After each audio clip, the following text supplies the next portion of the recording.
Welcome to this edition of Wasatch Weekends. It's Sunday. I'm your host, Gretchen Pleshaw. We have a great show in store for you.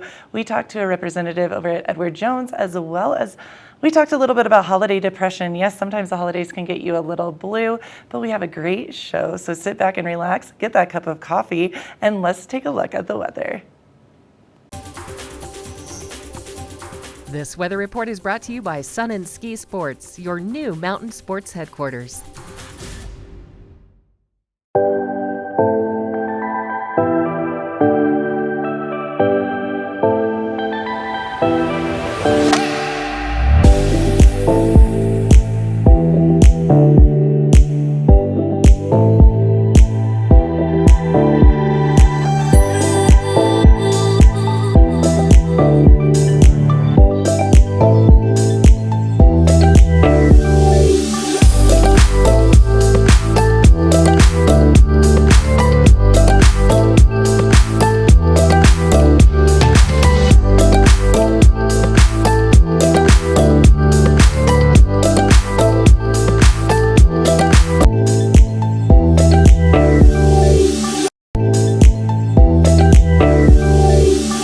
Welcome back to the show. Now, the holidays can be a really fun and happy time. They can also be a little bit stressful. So I got a chance to talk to someone that knows all about this. Let's take a look.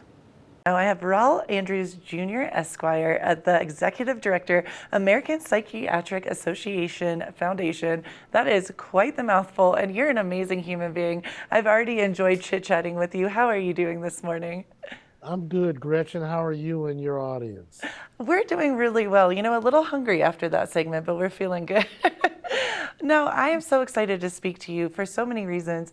I actually have had this conversation about the holiday blues, about people maybe feeling not so holly and jolly over this holiday season. And I can't wait to just kind of pick your brain about that, because I've noticed it this year, I think, if I'm honest, with the weight of the world, that it's happening more and more. And I was just wondering, what do you feel are the top stressors, or some of the top stressors, especially this holiday?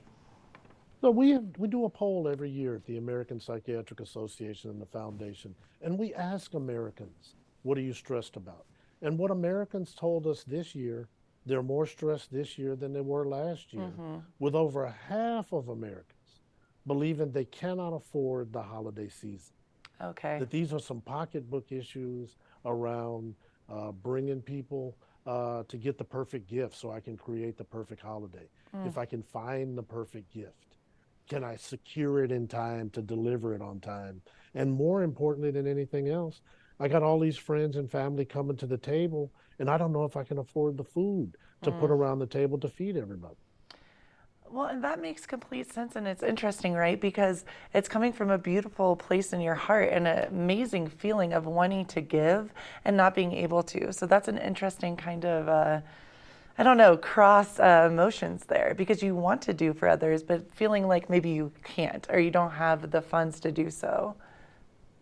And I don't think we have to go it alone, right? I think part of the challenge is we try to take on too many things and we're not being kind to our minds.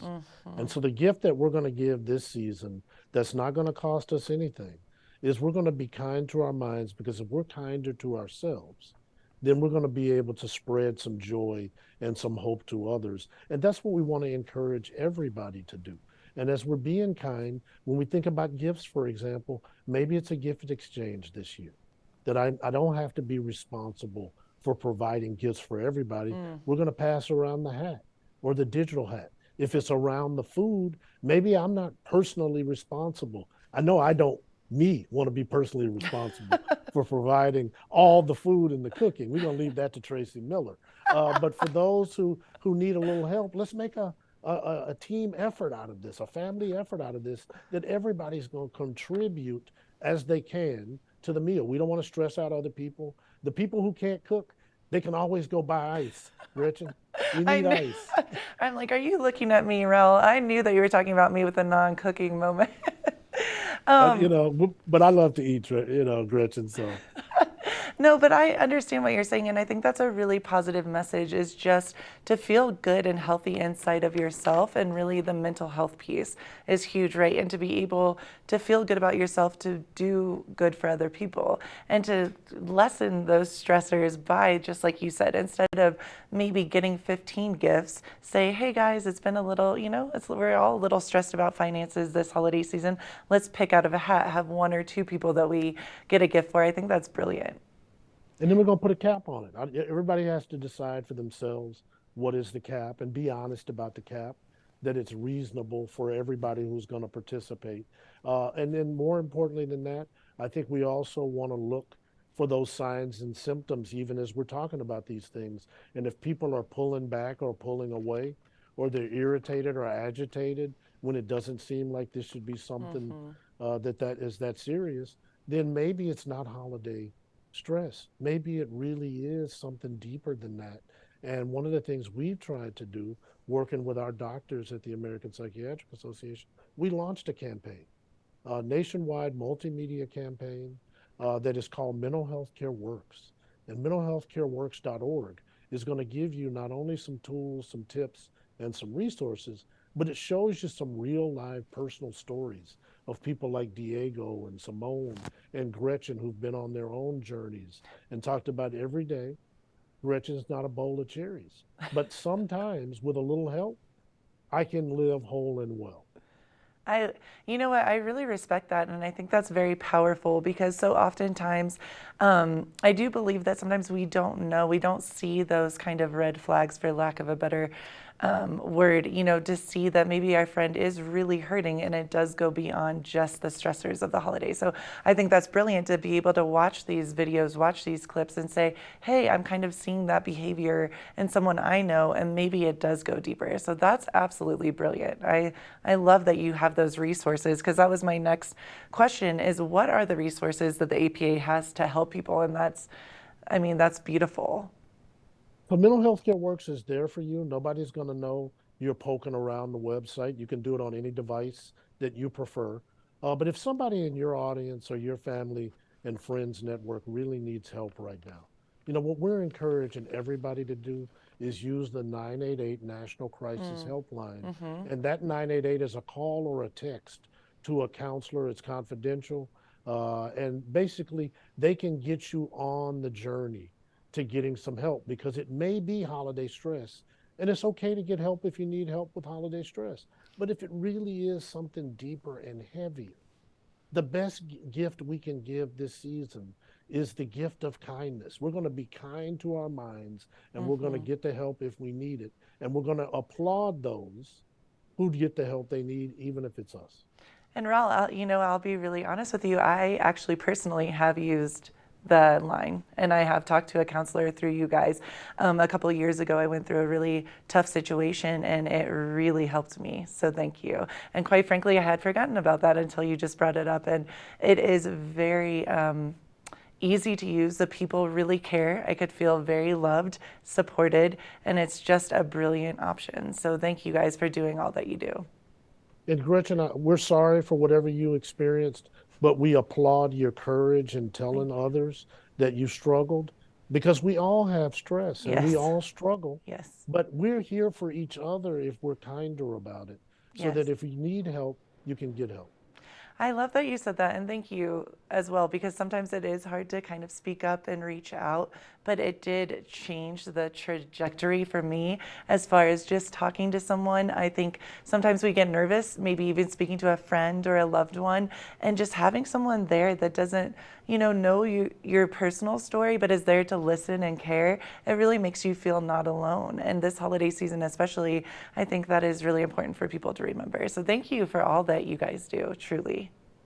Thank you so much. And we really do appreciate your leadership in bringing conversations like this to the public square, because the more we talk about this and the closer we get connected to care, either through 988 Yes. or the mentalhealthcareworks.org website, the better we're all going to be.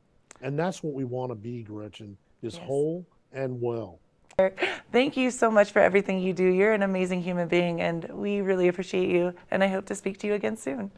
Well, I want to give a shout out to Vail, but I also want to give a shout out to my APA and my APA Foundation team Yes. because we can't do it alone, not one person. Right. We're in this together. Let's be in this together. I love that. Thank you so much.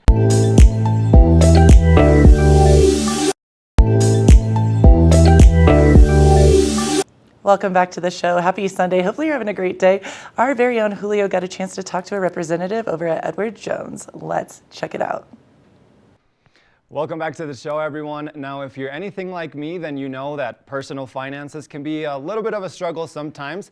However, a new research or a new study from financial services firm Edward Jones suggests that while millions of young Americans in the U.S. feel these financial pressures, they also feel optimistic about their future. To tell us more on this topic, we have joining us this morning Denver-based financial advisor Beth Stens. Beth, thank you so much for joining us today. Thank you for having me. So let's dive right in. Tell me a little bit about this new study that was conducted by Edward Jones and kind of a brief overview of what some of those results were.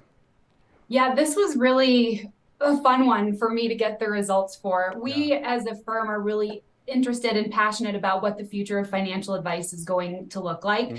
So we thought it was really important to get a good view of the Gen Next cohort. So that age group is 18 to 34. And this will be the future of what we need to do as a firm to help serve them holistically and completely. So we just asked some questions to really get to understand where they are financially, where they want to be, and what's really important to them.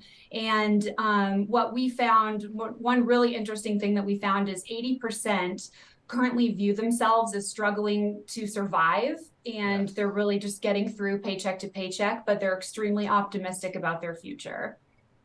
Now, I'm just finding out I'm part of this Gen and Next age group, so I definitely understand kind of some of these pressures when it comes to finances, especially, when, as the study cites, we've been through, a pandemic, some of those recessions. Yeah, 1 in 5 of you has already been laid off, is what the survey said. So you've already experienced job transition. Now, despite some of these challenges, Beth, what do you think are kind of some of the other characteristics that define this age group, or why is this age group so important? Well, what I loved is you all defied a lot of the stereotypes, right? Yes. So, which is great.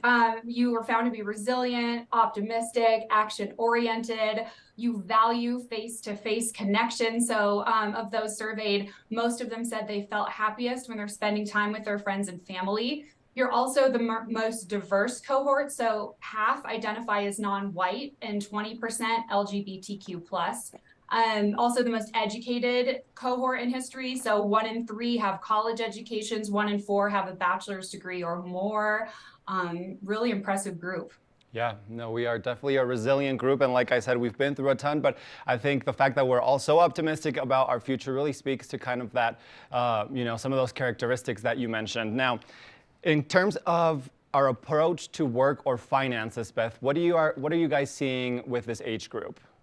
Yeah, so one thing that really stood out to me is I think growing up, a lot of this age group saw their parents do the 40-hour work week, one or both of them, and just not seeing the work-life balance that they craved. So for them, they said that wealth is comfort and not necessarily luxury. So they just want to have stability. They want to have time with family. And what I loved the most is that most of them said mental health was the single biggest contributing factor to having a happy, healthy lifestyle. And they also said employer loyalty is less important. So it's really more about finding work-life balance and finding purpose in their career, more so than just being with one employer. Yeah. I can definitely kind of, attest to witnessing some of this mind shift when it comes to work and our approach to working, and I kind of want to ask you a question from kind of your personal experience or, your perspective as a financial advisor, because I know that the study mentions that, a lot of these Gen Next or people in this age group, we kind of have this more short-term mindset when it comes to our finances, and we're kind of focused, on our day-to-day. And as you mentioned at the beginning, we're kind of going paycheck by paycheck. What are your thoughts about this kind of short-term mindset? Is it good to have this sort of mindset, or kind of what do you think we can do to kind of shift and start looking and planning more ahead into the future? Yeah, that's a great question. I think it's really important to seek out professional advice. What was encouraging for me is that a lot of them did go to their parents. Only 20% went to TikTok, which, as we know, is like the WebMD for financial advice. Yes. We don't need to be going to TikTok for advice, but a lot of them were concerned that they didn't have the assets to manage to warrant financial advice. And that couldn't be further from the truth. I mean, even 1 hour with a professional can give you some really good takeaways to implement going forward. And one of the challenges with this cohort is not all of them have health insurance. Only half of them admitted to having health insurance. Only 30% have a retirement plan. Yeah. These are things you can get outside of your employer, but they're so crucial to have. I mean, one emergency could be financially devastating for you. So you don't have to look too long term, but just have the future in mind while balancing, student loans and credit cards and anything else that life kind of throws at you. Yeah. I love that. Thank you for that piece of advice there, Beth. Now, as you mentioned earlier, and as the study cites, 66% of Gen Next, we still prefer some of that face-to-face interaction, especially when it comes to financial advisors and meeting with the financial advisors. So where can folks go to learn more if they want to meet or simply, get some more information? Great. edwardjones.com/financial future. You can also go to edwardjones.com, and there is a search feature to find a financial advisor near you. Awesome. Well, there you have it, Beth. Thank you so much for joining us this morning and talking a little bit more about this important topic, which is finances. I think there's always tons to learn when it comes to our personal finances and really having a plan. And as you mentioned, kind of starting to look a little bit more into the future. So I appreciate you joining us today. Thanks so much. We're going to take a short break, but we'll be right back with more of the show.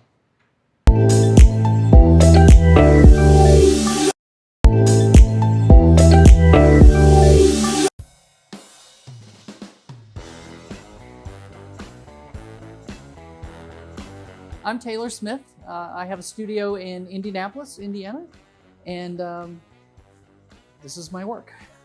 I suppose I became interested in art when I was very little. My mother was an artist. She still paints a little bit, but I think just having an artist in the family was kind of inspirational. When I was younger, I thought I would get into writing and writing books and novels, but visual arts just kind of appealed to me more. Right after I graduated from university, I moved to Europe and I went to art school in Berlin. So I lived and worked there for about 8 years. Did a lot of snow skiing at the time, which was really fun. And then when I came back in the 90s, I was introduced to Park City, and that was my first time here. And I lived here part-time about 13 to 10 years ago. This one specific series, I take vintage computer floppy disks, which I have collected over the years. I have thousands of them.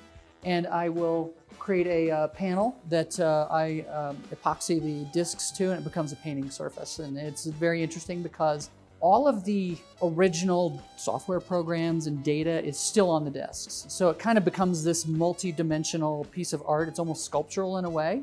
The vintage information and data that's on these discs just kind of becomes part of the art. Technology and visual art combined. I actually had a box of maybe 20 of my own from the 90s, and I came across them in a box that I had, and I thought, oh, these are too cool to throw out, but I knew they weren't recyclable, and that's another good thing. Keep these out of the waste stream because they can't be recycled. But I started laying them out on a table. They're very colorful and almost like a puzzle. You could move the discs around and change the look of what your composition is. And then I thought, okay, I'm gonna make paintings out of these because they're flat and they're perfect. And I quickly realized that I needed thousands more discs. So I source them now from computer recycling companies and individuals who know about my work. They send discs to me to be used in art sometimes too.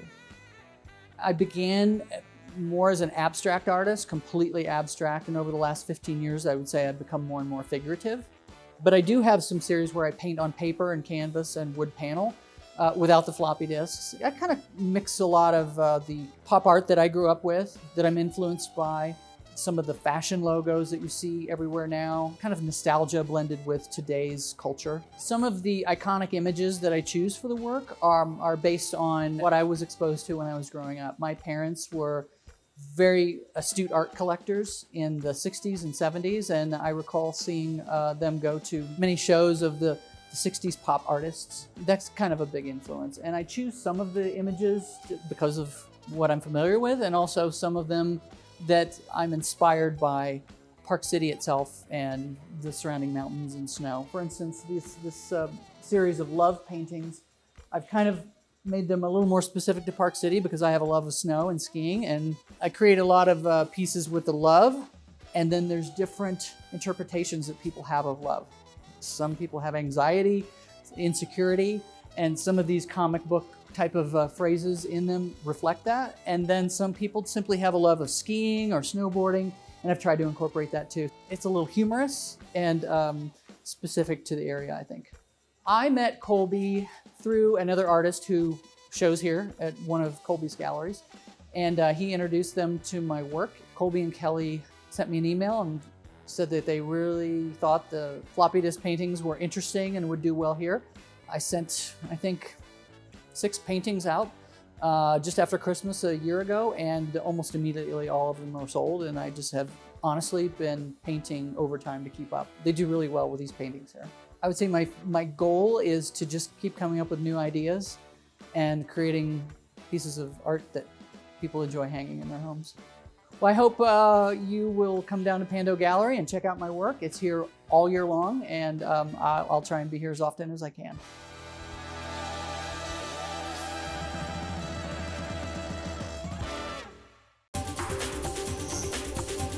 This weather report is brought to you by Sun and Ski Sports, your new mountain sports headquarters.